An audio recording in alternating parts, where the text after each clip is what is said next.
We shall pray day 2 of the Novena to Saint Ignatius of Loyola, and our theme today shall be Montserrat, Consolation through Mother Mary.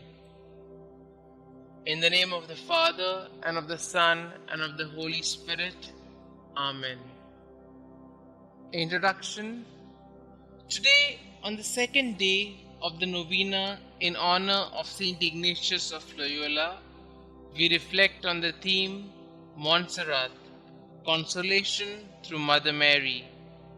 As he reached Montserrat, Ignatius made his general confession, after which he offered his sword and dagger to Our Lady of Montserrat and gave his garments to a beggar and dressed himself like a beggar. This symbolic gesture indicated that Inigo was ready to forego his old self, and then on he was a new man. The soldier became a pilgrim. The pilgrim had a sense of one who felt, journeyed, and opened himself to God.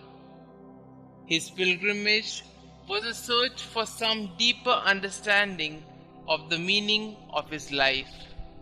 The life of Christ and the lives of saints had begun to affect Inigo and helped him to begin his inward journey.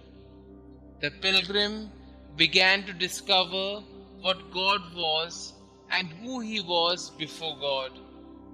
This discovery led him to go to the Holy Land. As we begin today's novena, let us ask for this grace. As pilgrims on our spiritual journey, we pray for the grace to discover who God is for us and who we are before God. Opening prayer. Almighty, ever-living God, we pray that as companions of Saint Ignatius in this least society of Jesus, we may serve your majesty in obedience and follow your Son perfectly. Amen.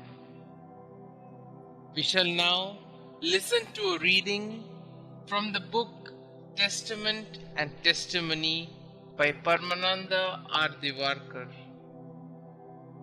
He went on his way to Montserrat, thinking, as he always did, of the exploits he would perform for the love of God.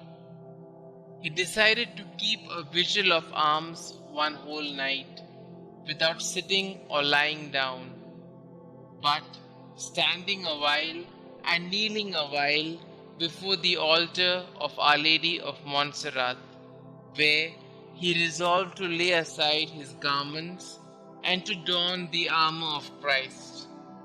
So leaving this place, he set off, thinking as usual of his resolutions. On the eve of Annunciation to Our Lady in March, at night in the year 1522, he went as secretly as he could to a beggar, and stripping off all his garments, he gave them to a beggar. He dressed himself in his chosen attire and went to kneel before the altar of Our Lady.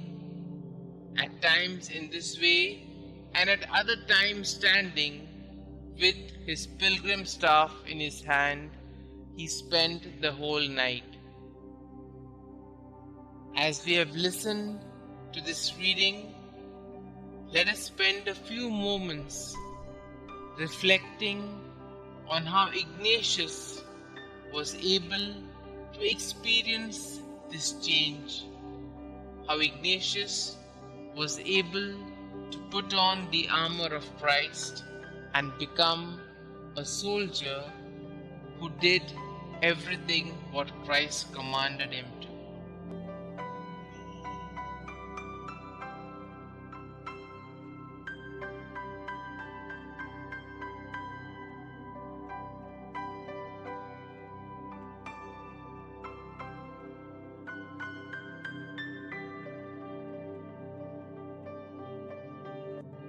The heroic act of Ignatius had a significance that perhaps even Ignatius himself did not fully realize.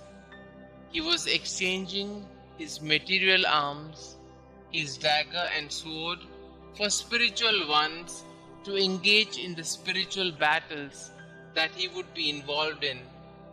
He chose to place them at the feet of Our Lady, towards whom he developed a filial devotion. It was she who would continue to bring him to Jesus, intercede for him, to gather companions, and form a group named after her son. It is she who continues to intercede for us, the sons of Ignatius, to carry out the mission with zeal and fervor. We shall now pause for a few moments and place our prayers and petitions before the Lord.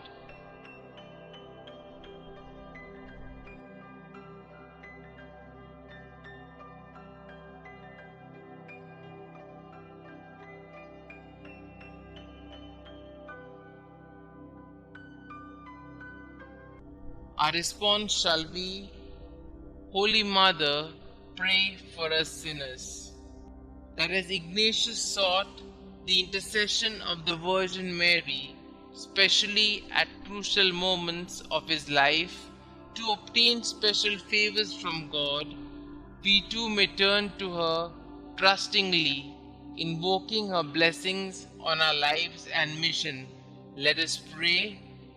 Holy Mother, pray for us sinners, that by surrendering to the Lord our swords of whatever type or design, the weapons we use to cause division, disgrace, and disparities, we may, without being defensive, safeguard peace, love, and joy in our communities.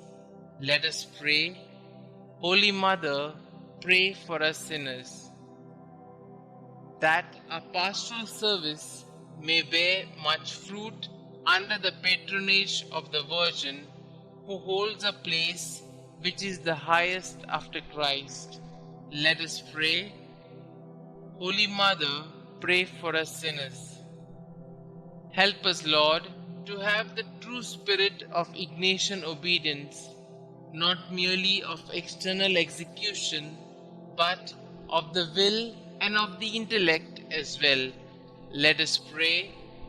Holy Mother, pray for us sinners, that imitating Ignatius's chivalrous solicitude to honor Mary and a fervent zeal in singing her glory and benefits, we may foster in the laity a true devotion to Our Lady, so that they may be drawn to her and by her to her Son. Let us pray.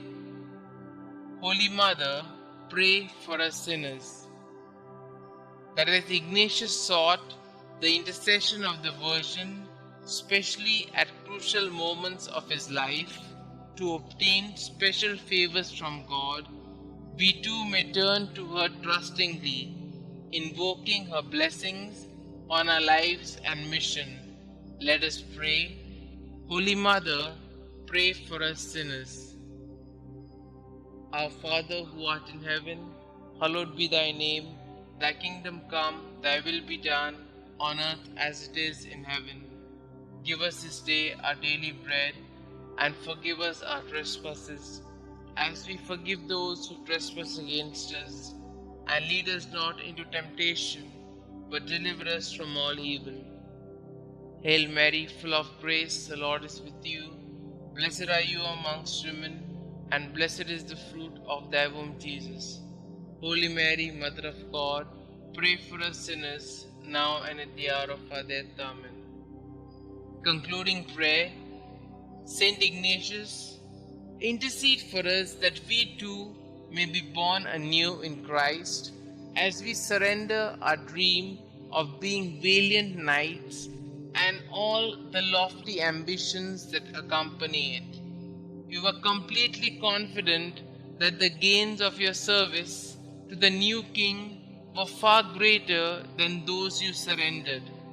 May God grant us the interior freedom to surrender our lives to gain much more in the service of our King Jesus Christ. We make this prayer through Christ our Lord. Amen. Glory be to the Father, and to the Son, and to the Holy Spirit, as it was in the beginning, is now, and ever shall be, world without end. Amen.